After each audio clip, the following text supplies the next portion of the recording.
नमस्कार, आप देख रहे हैं हरियाणा उजाला। सबसे पहले आप सभी दर्शकों को होली के पावन पर्व की हार्दिक शुभकामनाएं। होली के पावन पर्व पर हमारे साथ एक खास शख्सियत मौजूद है, डॉक्टर राघव आचार्य, जो कर्मकांड और ज्योतिष के विशेषज्ञ हैं। आइए इनसे बात करेंगे और जानेंगे कि होली के त्यौहार का क्या महत्व है, होली का दहन किस समय करना चाहिए, आप क्या विशेष उपाय इस पावन पर्व पर कर सकते हैं। सर नमस्कार। नमस्कार दीपक जी। सर सबसे पहले चैनल पर स्वागत है आपका। धन्यवाद आपका। आपके सभी दर्शकों को होलिका के पावन पर्व की अनंत शुभकामनाएं।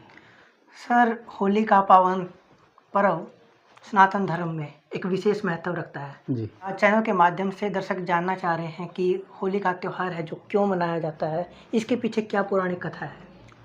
बड़ा अच्छा प्रश्न किया। देखिए, सनातन संस्कृति में जितने भी पर्व और त्यौहार मनाए जाते हैं उन सब के पीछे कोई ना कोई वैज्ञानिक और आध्यात्मिक दोनों महत्व होते हैं। जी। हमारे यहाँ जो है भागवत इत्यादि 18 पुराणों में जो है होलिका के विषय में अनेक पौराणिक कथाएं प्राप्त होती हैं, जिसमें से मुख्य ग्रंथ है श्रीमद् भागवत महापुराण। ये होलिका क्या है और क्यों इसका दहन हुआ था और क्यों आज इतनी बड़ी संस्कृति के अनुरूप सनातन अवलंबी धर्मावलंबी लोग इसे मनाते हैं। देखिए क्या हुआ कि जिस समय एक बार क्या हुआ, सनकादिक जो 4 ऋषि हैं, जो ब्रह्मा जी के 4 मानस पुत्र हैं, वो वैकुंठ में गए और वैकुंठ में जब वो वैकुंठ लोक में प्रवेश करने लगे तो भगवान के द्वारपालों जय और विजय ने जो है उनका मार्ग अवरुद्ध कर दिया।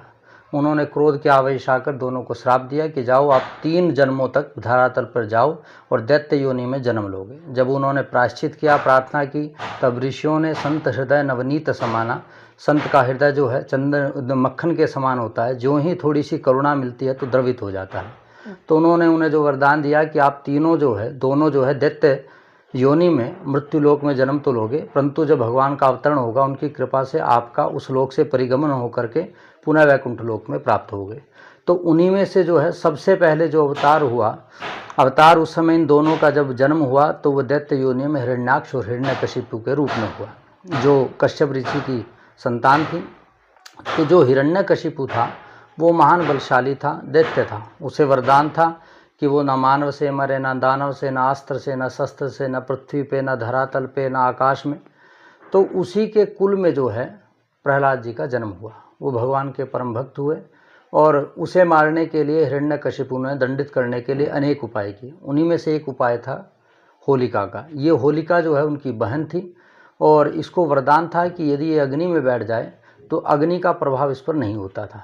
तो उन्होंने क्या किया कि होलिका के गोद में जो प्रहलाद जी को बिठा करके और अग्नि प्रज्वलित कर दी, परंतु भगवान के भगवत भक्ति का भजन का प्रभाव इतना था कि प्रहलाद जी तो जो है उस अग्नि कुंड से बच गए और ये होलिका वहाँ पर जलकर नष्ट हो गई। माने असत्य पर सत्य, अधर्म पर धर्म की जीत हुई। तब से लौकिक पर्व जो है संसार में मनाया जाता है। ये होलिका त्यौहार जब भी आता है तो भद्रा पर विचार किया जाता है। जी कि भद्रा लगी हुई है, जिसको लेकर भ्रांतियां भी रहती है लोगों में। तो भद्रा है क्या? देखिए, मैं आपको एक बताना चाहता हूँ। जैसे मैंने पौराणिक कथा होलिका दहन के विषय में आपको बताया, इसी प्रकार जो है भद्रा की भी जो है एक पौराणिक कथा। ये भद्रा है क्या, पहले तो ये समझिए। ये सूर्य नारायण की पुत्री और शनि देव की बहन है। जिस प्रकार जो है भद्रा जो एक तरह से मृत्यु का रूप होता है और शुभ कार्यों में जो है इसका वर्जन होता है। हमारे यहाँ ज्योतिष शास्त्र में 12 राशियाँ होती हैं और 12 राशियों को 3 खंडों में विभाजित किया जाता है। उन 4 राशियों के 3 खंड बनाए जाते हैं और उन राशियों पर जब भद्रा होती है तो उसका 3 लोकों में, आकाश लोक में, पृथ्वी लोक पे और पाताल लोक में निवास होता है। मैं आपको एक उदाहरण देता हूँ। देखिए, जब भद्रा के काल के समय यदि मेष, वृष, मिथुन और वृश्चिक राशि होगी तो उन राशियों की जो भद्रा होगी वो स्वर्ग लोक में निवास करती है। इसी तरह कन्या, तुला, धनु और मकर राशि की जो भद्रा होती है वो पाताल लोक में, और कर्क, सिंह और कुंभ एवं मीन राशि की जो भद्रा होती है वो भूलोक में निवास करती है। तो भद्रा का विचार जो हमेशा शुभ कार्यों में किया जाता है। तो इसी का प्रभाव, जैसे आपके यहाँ जो है श्रावणी कर्म होता है, रक्षाबंधन का पर्व, उसमें विचार किया जाता है, और महाशिवरात्रि का भगवान शिव का अभिषेक होता है रात्रिकालीन, उसमें विचार किया जाता है, और होलिका दहन, इन कार्यों में इसका विचार किया जाता है।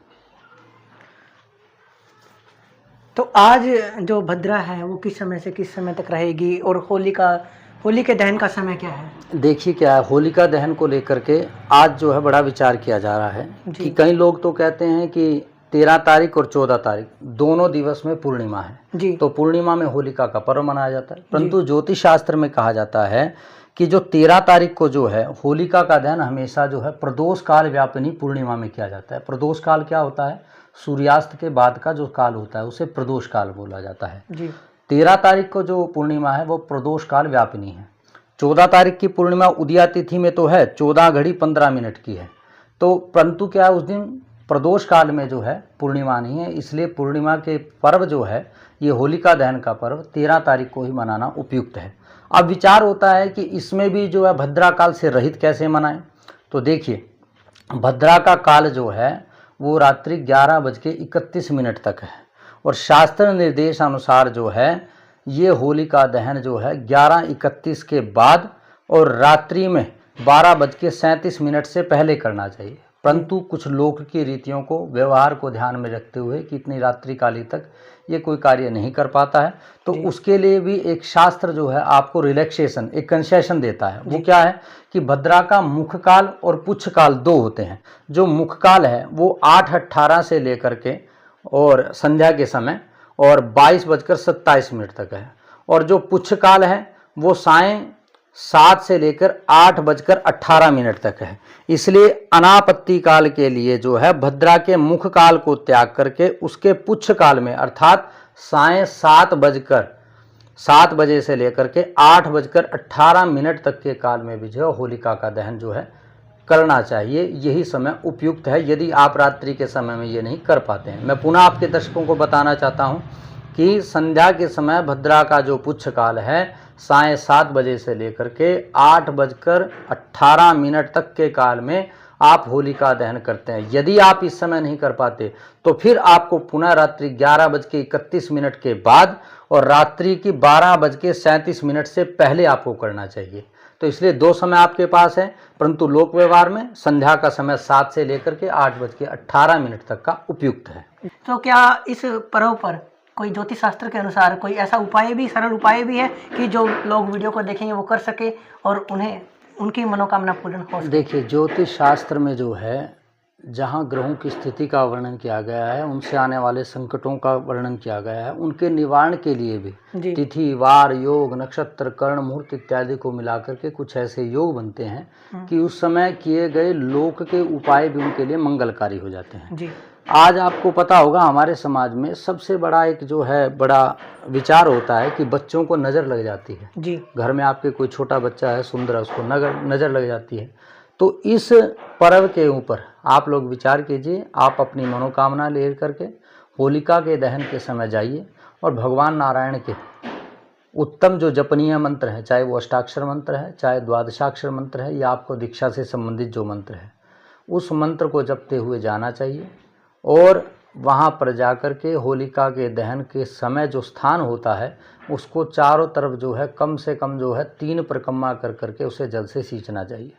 हो सके तो आप जो है कच्चे सूत या मोली का धागा लेकर के उनका बंधन करें और उसके बाद जो है हमारे यहाँ जो है पहले जो होलिका का पर्व मनाया जाता था वो कंडों से मनाया जाता था जी। आज वृक्षों को काट करके कितना हनन हो रहा है, तो उस समय हो सके तो हमारी माताएं जो है आज भी घरों में कंडे बनाती हैं और उन कंडों की माला ले जा करके वो होलिका के ऊपर जो है चढ़ा देती हैं जी। फिर गंध अक्षत पुष्प से जो है भगवान नारायण का स्मरण करते हुए कि भगवान जिस प्रकार आपने प्रहलाद की रक्षा करके होलिका को नष्ट किया उसी प्रकार आप हमारे जीवन के सुख की रक्षा करके हमारे दुखों को नष्ट कर दें और हमारे गृह में मंगल हो।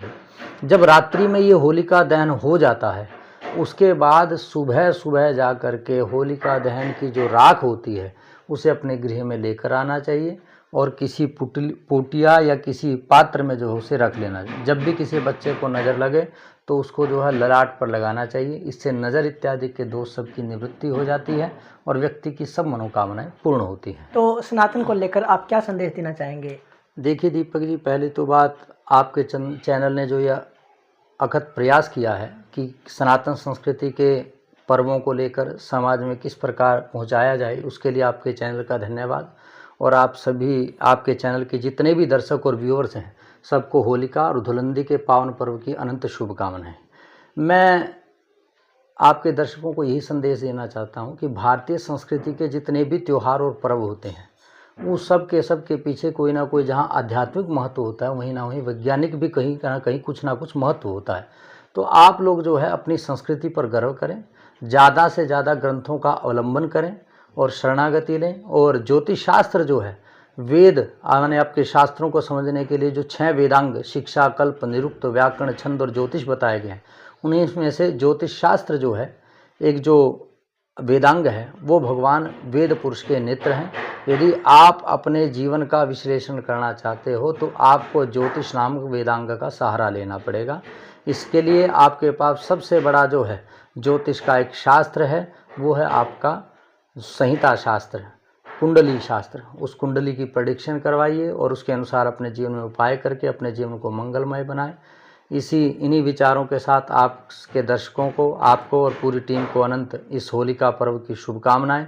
आप सबके लिए पर्व जो है मंगलमय शुभकामनाएं और आनंद लेकर आपके जीवन में आए और इस पर्व को सब आप शांति से बनाएं। आप सभी को पुनः जय श्री कृष्ण, जय श्री राधे। धन्यवाद पंडित जी, आपने समय दिया। ये थे हमारे साथ डॉक्टर राघव आचार्य, जो कर्मकांड और ज्योतिष विशेषज्ञ थे। ये वीडियो आपको कैसी लगी कमेंट सेक्शन में जरूर बताएं और आगे की अपडेट के लिए हमारे साथ देखते रहें हरियाणा उजाला।